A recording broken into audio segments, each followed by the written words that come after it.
Hello friends. Hopefully आप सभी लोग अच्छे होंगे। सो अब जो टॉपिक हम स्टार्ट करने जा रहे हैं ये टॉपिक कॉमन है। कॉमन इन द सेंस कि आप 11th में भी इस टॉपिक को पढ़ेंगे और 12 में भी इस टॉपिक को पढ़ेंगे। ठीक है। सो क्लास 11 के लिए जो हम ये प्रोबेबिलिटी का टॉपिक पढ़ने जा रहे हैं, मतलब ये बेस होगा। ठीक है ना। प्रोबेबिलिटी का ये बेस होगा और इसी का एक्सटेंशन जो है आप क्लास 12 में पढ़ेंगे। तो पहले मैं इंट्रोड्यूस करता हूं प्रोबेबिलिटी क्या होता है इन चीज़ों को, बट उससे पहले क्या पढ़ना है प्रोबेबिलिटी में क्लास 11th में। ठीक है। और इसी का जो एक्सटेंशन होगा जो क्लास 12 में आप पढ़ेंगे, तो क्लास 11 में जो है प्रोबेबिलिटी से रिलेटेड कुछ जो बेसिक टर्म्स या जो डेफिनेशंस हैं, जैसे रैंडम एक्सपेरिमेंट क्या होता है, किसी भी रैंडम एक्सपेरिमेंट से एसोसिएटेड उसका सैंपल स्पेस क्या होता है। फिर ठीक है, फिर प्रोबेबिलिटी का डेफिनेशन और उसके बाद बेसिक इस पे एग्जांपल्स करेंगे। और एक आता है एडिशन थ्योरी ऑफ प्रोबेबिलिटी, इसको हम 11th में हमें इतना ही करना है। और इसी के जस्ट आगे मल्टीप्लिकेशन थ्योरम ऑफ प्रोबेबिलिटी, वहीं पे आ जाता है कंडीशनल प्रोबेबिलिटी। फिर इसको आगे बढ़ते हुए हम बेस थ्योरम तक जाएंगे और फिर प्रोबेबिलिटी डिस्ट्रीब्यूशन। तो ये सब 12 में करेंगे। तो चीज़ें समझ में आ गई होंगी। तो अभी हम फिलहाल जो फोकस कर रहे हैं क्लास 11th की प्रोबेबिलिटी का। और जो मेरे प्यारे स्टूडेंट्स ऑलरेडी 12 पास कर चुके हैं और ये वीडियो आप देख रहे हैं आपके अपने कम्पिटिटिव पॉइंट ऑफ व्यू से, सो उनके लिए भी ये बेस का काम करेगा, क्योंकि ये ही बेस है। अगर यहाँ पे गड़बड़ हुआ 11th का प्रोबेबिलिटी का जो चैप्टर है, जो टॉपिक्स हैं, जैसा मैंने आपको बोला ये बेसिक होंगे, अगर यहाँ पे गड़बड़ हुआ तो फिर आपको आगे 12 के जो प्रोबेबिलिटी के चैप्टर्स हैं वहाँ पे फिर आपको चीज़ें समझ में नहीं आएंगी। तो ये बेस होगा। तो सबके लिए जो 11th में स्टूडेंट्स हैं वो तो पढ़ेंगे ही, लेकिन जो कम्पिटिटिव लेवल पे स्टूडेंट्स हैं उनके लिए भी ये बिल्कुल बेस होगा। तो आप दोनों टाइप के स्टूडेंट्स के लिए ये इम्पॉर्टेंट है जो 11th का प्रोबेबिलिटी। अब चलिए फ्रेंड्स, थोड़ा सा बेसिक इंट्रोडक्शन लेते हुए फिर एक्चुअल जो यहाँ पे हमें पढ़ना है, जो फर्स्ट एक्सरसाइज है रैंडम एक्सपेरिमेंट और उससे उसका सैंपल स्पेस, ठीक है, उसको हम डिस्कस करेंगे। तो अगर मैं बोलूं कि प्रोबेबिलिटी क्या है, ठीक है ना, अगर मैं आपसे बोलता हूं कि प्रोबेबिलिटी क्या है, ठीक, तो प्रोबेबिलिटी बेसिकली आप देखेंगे एक इवेंट का हम निकालते हैं, किसी इवेंट का आगे हम डिस्कस करेंगे कि इवेंट क्या होता है। सो प्रोबेबिलिटी किसी पर्टिकुलर इवेंट का होता है associated with a random experiment. तो रैंडम एक्सपेरिमेंट हम डिफाइन करेंगे। तो सिंपली फिलहाल आप समझे एक इवेंट दिया हुआ है किसी भी रैंडम एक्सपेरिमेंट से एसोसिएटेड। तो अगर मैं बोलूं कि उसकी प्रोबेबिलिटी, तो प्रोबेबिलिटी मतलब सीधी सी बात, कॉन्सेप्ट आप समझिए कि उस इवेंट के होने का, अकरेंस की कितने चांसेस हैं। ठीक है ना। जैसे कोई इवेंट मैं लेता हूं तो उस इवेंट का के अकरेंस की क्या चांसेस हैं, ठीक है ना, इसी को हम क्या बोलते हैं, प्रोबेबिलिटी। अब उसी तरीके से आप बोल सकते हैं कि उसके वो अकर न करे, मतलब नॉन अकरेंस की प्रोबेबिलिटी क्या होगी। तो ऐसे में बोलूं अकरेंस या फिर नॉन अकरेंस की जो चांसेस होती है ना, उसी को हम क्या बोलते हैं, प्रोबेबिलिटी। ठीक है।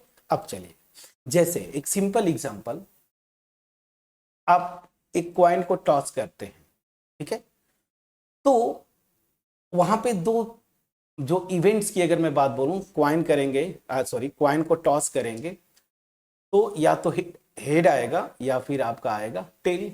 यही दो आपके इवेंट्स पॉसिबल हैं। तो जैसे मैं बोलूं कि एक क्वाइन को मैं टॉस करता हूं, आपको उस फेयर क्वाइन होना चाहिए। तो मैं बोलूं कि इस हेड के अकरेंस की क्या चांसेस हैं। मतलब क्या हुआ, रफली मैं बोलूं लेमैन के लैंग्वेज में, कि अगर मैं एक पॉइंट को टॉस करूं, ठीक है ना, तो क्या चांस है कि हेड आएगा, ठीक है ना। उसी तरीके से मैं बोलूं कि क्या चांस है कि एक अगर अनबायस्ड पॉइंट को मैं टॉस करता हूं तो टेल आए। तो ये जो मैं बोल रहा हूं ना कि हेड आए या टेल आए, मतलब हेड के अकरेंस की बात कर रहे हैं, ठीक है ना, हेड के अकरेंस के चांसेस की बात कर रहे हैं, उसी तरीके से टेल के अकरेंस की चांसेस की बात कर रहे हैं। समझ में आ गया। तो यही क्या है, प्रोबेबिलिटी। समझ में आ गया। प्रोबेबिलिटी टर्म आप पीछे भी 9th-10th लेवल पे भी थोड़ा बहुत सीख के आए हैं, तो यहाँ पे हम थोड़ा डिटेल में करेंगे कैसे निकालते हैं सारी चीजें। तो प्रोबेबिलिटी समझ में आ गया, कोई इवेंट है उसके अकरेंस या नॉन अकरेंस के चांसेस को ही हम क्या बोलते हैं, प्रोबेबिलिटी उस इवेंट की, ठीक है। तो ये तो बेसिक जो दिमाग में आपको बिठा लेना है। अब चूंकि हमें प्रोबेबिलिटी पढ़ना है, तो यहाँ पे प्रॉपर डेफिनेशन जो है इनमें कुछ टर्म्स हैं, तो पहले हमें उन टर्म्स को समझना पड़ेगा और सीखना पड़ेगा। तो जो आपकी फर्स्ट एक्सरसाइज है वो जिस कॉन्सेप्ट पे बेस्ड है वो सैंपल स्पेस, किसी भी रैंडम एक्सपेरिमेंट का सैंपल स्पेस पे बेस्ड ये एक्सरसाइज है, एक्सरसाइज नंबर जो आपकी फर्स्ट है 16.1 में भी, ठीक है। तो चलिए अब मैं ये टॉपिक स्टार्ट करूं तो मैं भूल गया बताना कि आपका जो सिलेबस है ना वो चेंज हो गया, रेशनलाइज सिलेबस हो गया है। तो नई जो एनसीईआरटी की बुक है उसको आप पढ़ें, क्योंकि आप देखेंगे कि कुछ चैप्टर्स तो हटा दिए गए। जैसे अगर मैं सही हूं तो आपका ये जो चैप्टर था उसको क्या बोलते हैं, प्रिंसिपल ऑफ मैथमेटिकल इंडक्शन, ये हटा दिया गया। उसी तरीके से देखेंगे कि कुछ कुछ चैप्टर्स में कुछ एक्सरसाइजेज भी हटा दी गई। तो आप नई बुक से पढ़ें ताकि प्रॉपर तरीके से आपके पास जो पढ़ना है, जो चीज़ें काम की हैं आपके, वही आप पढ़ें। एक्स्ट्रा आपको मतलब बोलते हैं ना कि एक्स्ट्रा आपको ऐसा कुछ ना पढ़ें जो कि पुरानी बुक में है, बट अब नया रेशनलाइज सिलेबस में उस टॉपिक को हटा दिया गया है, तो आपका एनर्जी भी जाएगा, टाइम भी वेस्ट होगा, ठीक है। तो चलिए अब आते हैं प्रोबेबिलिटी। तो प्रोबेबिलिटी में सबसे पहला जो टर्म है जो हमें सीखना है वो क्या है, रैंडम एक्सपेरिमेंट, ठीक है। चलिए अब हम प्रॉपर तरीके से प्रोबेबिलिटी भी डिफाइन करेंगे, कैसे निकालते हैं वो भी डिफाइन करेंगे, फिर एग्जांपल्स भी करेंगे। थोड़ा सा पेशेंस रखिए, हम एक एक चीज को बेसिक से चलेंगे, ठीक है ना। तो सबसे पहले जो जरूरत है पड़ेगी आपको वो क्या है, रैंडम एक्सपेरिमेंट, है ना। तो सबसे पहले जो जरूरत पड़ेगा वो क्या होता है, रैंडम एक्सपेरिमेंट, ठीक, रैंडम एक्सपेरिमेंट। तो अब आप बोलेंगे कि सर ये रैंडम एक्सपेरिमेंट क्या है। तो रैंडम एक्सपेरिमेंट से पहले हम एक्सपेरिमेंट की बात करते हैं कि एक्सपेरिमेंट क्या है। देखिए रियल लाइफ में बहुत सारे एक्टिविटीज को हम परफॉर्म करते हैं। जैसे जैसे मैं बोलूं एक कॉइन को टॉस कर रहा हूं, ठीक है ना। तो एक कॉइन को टॉस कर रहे हैं तो ये एक एक्टिविटी है या फिर एक, इसी को क्या बोलते हैं, एक्सपेरिमेंट। मैं बोलूं डाइस जो है ना, एक डाइस उसको मैं थ्रो करता हूं, जैसे लूडो आप गेम खेलते हैं ना, उसी जो डाई होता है ना, पासा जिसको आप बोलते हैं हिंदी में, तो एक डाई है उसको आप थ्रो करते हैं, वो भी क्या है, एक एक्सपेरिमेंट है या एक्टिविटी बोलेंगे। तो एक्सपेरिमेंट मतलब एक्टिविटी ना, tossing a coin, tossing a die. जैसे प्लेइंग कार्ड्स होते हैं, तो प्लेइंग कार्ड्स है तो उसमें से मैं एक कार्ड ड्रॉ करता हूँ, खींचता हूँ, ये भी मेरा क्या है, एक एक्सपेरिमेंट है। समझ में आ गया। मैं जैसे ज्योमेट्री की बात करूं तो बहुत सारे शेप्स रखे हुए हैं, तो एक शेप है मतलब जहाँ पे ट्रायंगल्स है, तो मैं उस ज्योमेट्री के शेप्स में से मैं जैसे ट्रायंगल्स जो रखे हुए हैं ना, तो उसमें से मैं एक ट्रायंगल खींचता हूँ। तो ट्रायंगल खींचता हूँ मतलब एक पूरा कलेक्शन है ट्रायंगल्स का, डिफरेंट टाइप्स के, तो मैं एक ट्रायंगल खींचता हूँ, वो भी क्या है, एक एक्सपेरिमेंट है। समझ में आ गया। तो एक्सपेरिमेंट अब आपको क्लियर हुआ। एक्सपेरिमेंट क्या है, मतलब कोई एक्टिविटी, या फिर एक्सपेरिमेंट तो जनरली हम जैसे कोई एक्टिविटी करते हैं उसी को जनरली हम क्या बोल देते हैं, एक्सपेरिमेंट। तो एक्सपेरिमेंट समझ में आ गया। जैसे कोई कॉइन टॉस करिए, डाई को थ्रो करिए, ठीक है ना, प्लेइंग कार्ड्स में तो एक कार्ड खींचिए, तो ये सब क्या है, एक्सपेरिमेंट्स है। जैसे मैं बोला कि ट्रायंगल्स का कलेक्शन है, तो उसमें से एक ट्रायंगल मैं उठाता हूँ, तो ये भी क्या है, एक एक्सपेरिमेंट है। समझ में आ गया। तो ये जो एक्सपेरिमेंट है, मैंने जो भी बोला आपको, तो इसमें क्या कोई डिफरेंस है क्या एक्सपेरिमेंट सिंपली और रैंडम एक्सपेरिमेंट्स में? तो बिल्कुल फर्क है फ्रेंड्स, इसीलिए हम क्या कर रहे हैं, यहाँ पे रैंडम एक्सपेरिमेंट पढ़ रहे हैं। देखिए, कुछ एक्सपेरिमेंट होते हैं ना, उनका आउटकम की अगर मैं बात बोलूं, समझिएगा, आउटकम का मतलब क्या हुआ, जैसे आपने कॉइन को टॉस किया, एक कॉइन को, तो उसका आउटकम क्या है, या तो हेड आएगा या तो टेल आएगा। आप जो डाई है, जो लूडो खेलते हैं, उसको आप थ्रो करेंगे, तो या तो 1 आएगा, उसमें बना होता है ना 1, या तो 2 या तो 3, ऐसे बने रहते हैं ना जो डाई आप खेलते हैं।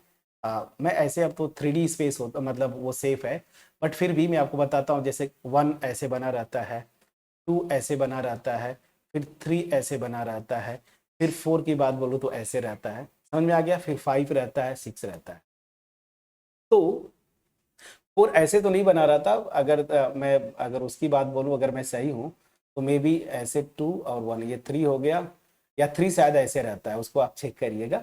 बस मैं आउटकम की बात बोलता हूँ। 4 जो होता है, 4 पे मैं ऐसे होता है, 4 की अगर बात बोलूँ तो ऐसे बना रहता है ना 4, इसी तरीके से 5। तो अल्टीमेट में क्या बोल रहा हूँ ना, ये जो पॉइंट्स है ना, इसी को काउंट करना, तो 1 आया, 2 आया, 3 आया, ऐसे। तो मैं जो बोल रहा हूँ कि जो एक्सपेरिमेंट में परफॉर्म करता हूं, तो हर एक एक्सपेरिमेंट जो है रैंडम नहीं होता। इन एक्सपेरिमेंट्स में से रैंडम एक्सपेरिमेंट्स क्या होते हैं, अब इसको दिमाग में आपको बिठाना, मैं सिंपल ले मैन के लैंग्वेज के फॉर्म में मैं बताऊंगा। तो रैंडम एक्सपेरिमेंट क्या होता है, ऐसा एक्सपेरिमेंट जिसके जो आउटकम्स है ना, आउटकम मैंने बताया ना आपको, जैसे हेड आना, टेल आना, अगर क्वाइन को टॉस करूं, जैसे डाई को थ्रो करूं तो 1 2 3 4 5 6, 1 से लेके 6 तक नंबर्स आते हैं। प्लेइंग कार्ड ड्रॉ करो तो उसमें एस आएगा, किंग आएगा, क्वीन आता है, जैक्स आता है। तो ये सब क्या है, पॉसिबल आउटकम्स है। तो जब मैं कोई रैंडम एक्सपेरिमेंट परफॉर्म करूं, तो उसका आउटकम क्या होगा, मैं पहले से प्रिडिक्ट न कर पाऊं। जैसे मैं एक कॉइन को टॉस करता हूं, क्रिकेट मैच आप देखते हैं, तो जब कॉइन को आपने टॉस किया, तो आप पहले से बोल सकते हैं क्या कि हेड आएगा, या पहले से आप बोल सकते हैं क्या कि टेल आएगा? नहीं। तो इसका जो आउटकम होगा वो पहले से आप प्रेडिक्ट नहीं कर सकते ना। तो ऐसे एक्सपेरिमेंट को ही हम क्या बोलते हैं फ्रेंड्स, रैंडम एक्सपेरिमेंट। समझ में आ गया। तो ऐसा एक्सपेरिमेंट जिसके आउटकम्स को मैं पहले से प्रेडिक्ट न कर पाऊं, ठीक है ना, तो ऐसे एक्सपेरिमेंट को ही हम क्या बोलते हैं, रैंडम। समझ में आ गया। अब जैसे आप बोलेंगे, जो कॉमन एग्जांपल है, हर एक बुक में मिलता है, एनसीईआरटी में भी आपको मिलेगा। जैसे मैं, एक कलेक्शन है ट्रायंगल्स का। ट्रायंगल्स कई टाइप के होते हैं, आपको पता है, आइसोसेलिस है, इक्विलैटरल है, राइट एंगल है। तो अगर मैं बोलूं कि आउटकम जो मैं डिफाइन कर रहा हूं कि इनके जो इंटीरियर एंगल्स है ना, उनका सम जो है 180 डिग्री हो, तो ये आउटकम में पहले से मुझे पता है कि कोई भी ट्रायंगल लूंगा, चाहे आप इक्विलैटरल लीजिए, आइसोसेलिस लीजिए, राइट एंगल्ड लीजिए, उनके इंटीरियर एंगल्स का सम क्या होगा, 180 डिग्री। तो अगर मैं ये बोलता हूं, ये आउटकम, कि एक ट्रायंगल लूं, उसके इंटीरियर जो एंगल्स है उसका सम क्या होगा, 180, तो ये मुझे पहले से पता है कि ये किसी भी केस में मैं कितने नंबर ऑफ टाइम्स रिपीट करूं, हमेशा क्या होगा, 180 ही आएगा इंटीरियर एंगल्स का सम। तो ये रैंडम एक्सपेरिमेंट नहीं, अगर ऐसे में बोलूं तो ये जो आउटकम की बात करता हूं, अगर ये आउटकम मैं डिसाइड करता हूं तो 180, तो ये आउटकम पहले से प्रेडिक्टेड है, 180 ही होगा इंटीरियर एंगल्स का सम। समझ में आ गया? तो दैट मीन्स क्या हुआ कि इस सेंस में ये रैंडम एक्सपेरिमेंट नहीं। लेकिन टॉसिंग अ कॉइन, इसमें इसका जो आउटकम है हेड या टेल, तो चाहे मैं आउटकम को हेड लूं या आउटकम को टेल लूं, मैं पहले से प्रेडिक्ट ही नहीं कर सकता ना कि हेड ही आएगा या टेल आएगा। उसी तरीके से डाई को थ्रो करते हैं आप, तो आप ये पहले से नहीं बोल सकते कि 1 आएगा, ये आउटकम 1 ही आएगा हमेशा, नहीं। तो उसके आउटकम को आप प्रेडिक्ट नहीं कर पाएंगे। तो ऐसे एक्सपेरिमेंट को हम क्या बोलते हैं? Random experiment. समझ में आ गया फ्रेंड्स?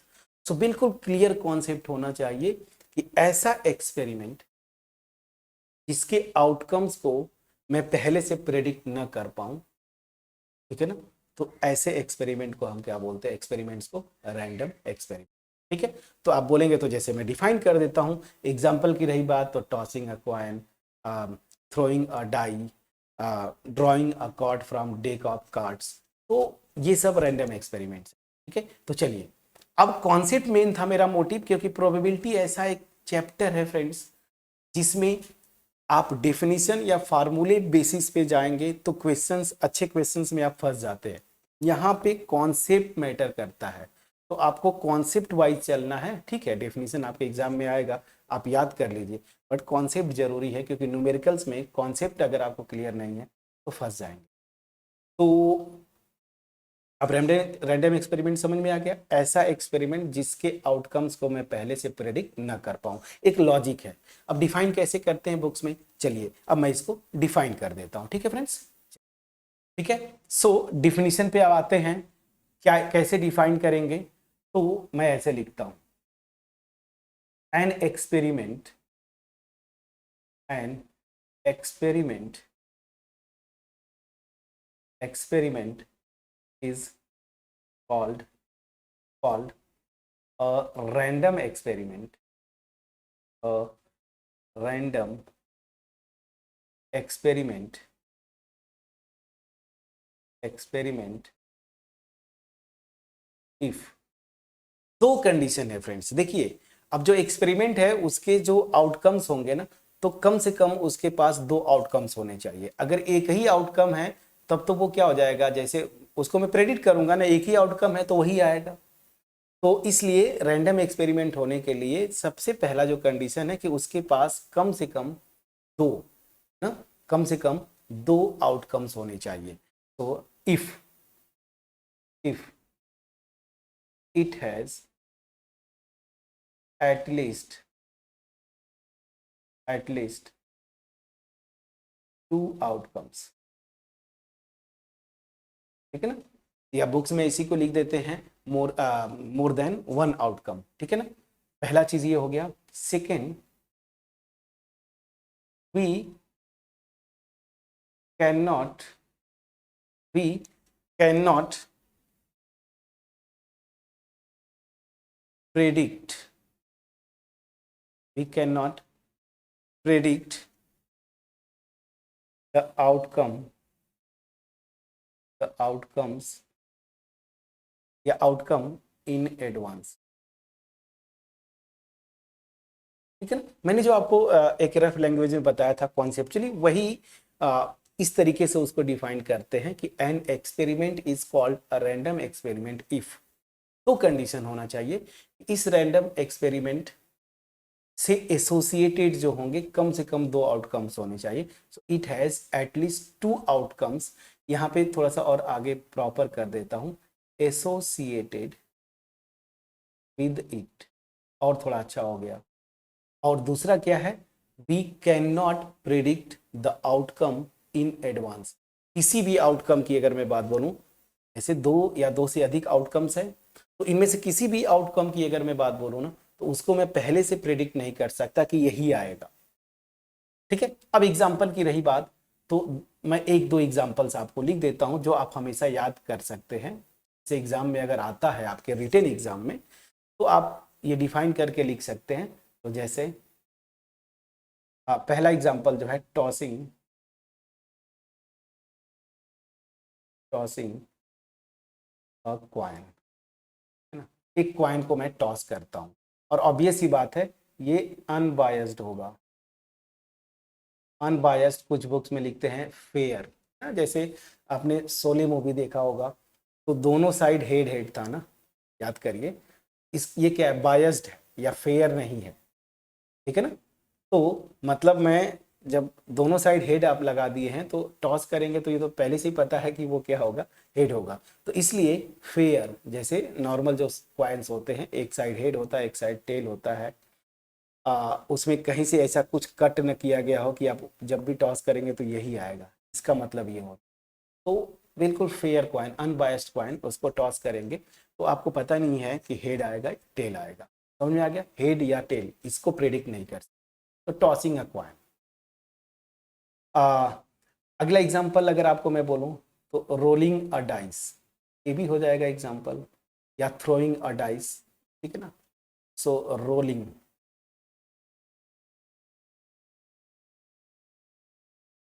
अ डाई, ठीक है ना। एक और एग्जांपल आप लिखना चाहते हैं तो लिख लीजिए, जैसे ड्राइंग अ कॉर्ड, तो drawing card from from a deck of cards, मतलब प्लेइंग कार्ड्स की मैं बात बोल रहा हूँ। तो ये तीन एग्जांपल मैंने आपको बता दिए जो रियल लाइफ में जनरली हम कहीं ना कहीं यूज करते हैं। आप टॉस को क्वाइन करते हैं क्रिकेट मैच, रोलिंग अ डाई तो लूडो के गेम खेलते हैं वहाँ, प्लेइंग कार्ड्स अगर आप खेलते हैं, तो रियल लाइफ में ये तीन random experiments, three random experiment. Clear हो गया फ्रेंड्स।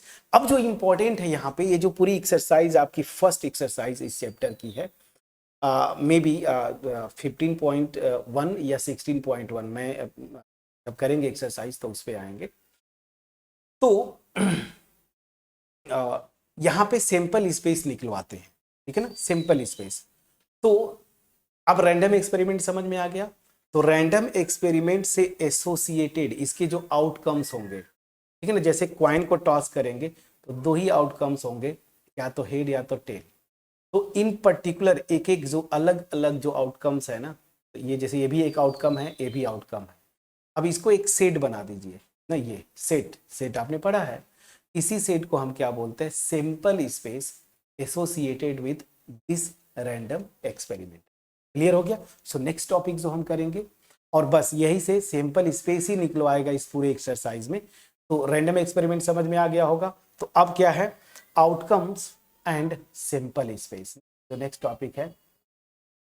तो नेक्स्ट जो डिफिनीशन है, सैंपल स्पेस, सैंपल स्पेस बहुत इंपॉर्टेंट, पूरे प्रोबेबिलिटी को यही डील करेगा फ्रेंड्स। पूरे प्रोबेबिलिटी का चैप्टर, मैं 12th तक की बात बोलता हूं, जहां जहां प्रोबेबिलिटी पूछेगा सिंपल स्पेस आपका पीछा नहीं छोड़ेगा। तो सिंपल स्पेस एक लाइन में अगर मैं बोलूं कि कोई भी अगर एक रैंडम एक्सपेरिमेंट है तो उसके जितने पॉसिबल आउटकम्स हैं उनके सेट को ही मैं क्या बोलता हूं, सिंपल स्पेस। क्लियर हो गया। सो चलिए फ्रेंड्स, सो सिंपल स्पेस अब मैं डिफाइन करूंगा। मैंने आपको जस्ट एक्सप्लेन किया कॉन्सेप्चुअली कि एक रैंडम एक्सपेरिमेंट है, तो उसको जब मैं परफॉर्म करूंगा रैंडम एक्सपेरिमेंट को, तो उसके जो रिजल्ट्स आते हैं उसी को हम क्या बोले, आउटकम। क्लियर। तो जितने रिजल्ट्स या आउटकम्स हैं उनको उनको एक सेट बना दीजिए, उसी सेट को हम क्या बोलते हैं, sample space associated with that particular random experiment. जैसे टॉसिंग अ कॉइन, तो इसका जो सैंपल स्पेस बनेगा यहीं पे मैं लिख देता हूं एग्जांपल के तौर पे, डिफिनीशन यहां पे लिख देता हूं। तो इसका सैंपल स्पेस क्या हो जाएगा, कितने, अगर मैं कॉइन को टॉस करता हूं, अच्छा एक मिनट यहाँ पे। तो अच्छा एक चीज यहाँ पे फ्रेंड्स, थोड़ा सा जब मैं यहाँ पे ध्यान नहीं दिया स्टार्ट जब कर रहा हूँ, तो थोड़ा सा ये पोर्शन मेरा फोटो से इतना नहीं दिख रहा होगा, जो आगे नहीं दिख रहा होगा वो है क्या, an experiment is called a random experiment. May be आपको कॉल्ड अ नहीं दिख रहा होगा और डी मेरे ख्याल से नहीं दिख रहा होगा, तो ठीक है, इसको आप देख लीजिएगा, an experiment is called a random experiment, ठीक है। चलिए, इतना ही पोर्शन मेरे ख्याल से नहीं दिख रहा होगा, डी और इधर अ जो लिखा है, बाकी चीजें तो दिख रही हैं। तो चलिए, अब सैंपल स्पेस। तो सैंपल स्पेस क्या होता है, ये चीज मैंने आपको बताया। तो क्या होगा, कैसे डिफाइन करेंगे? So the set of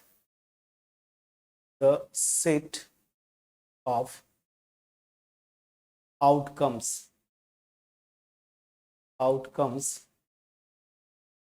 of a random experiment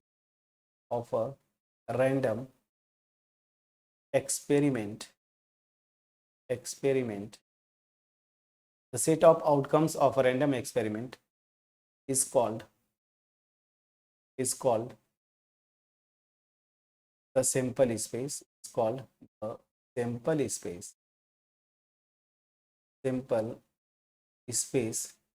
associated या sample space of that particular random experiment, तो या फिर sample space associated with the random experiment, जिस रैंडम एक्सपेरिमेंट की आप बात कर रहे हैं, ऑफ द रैंडम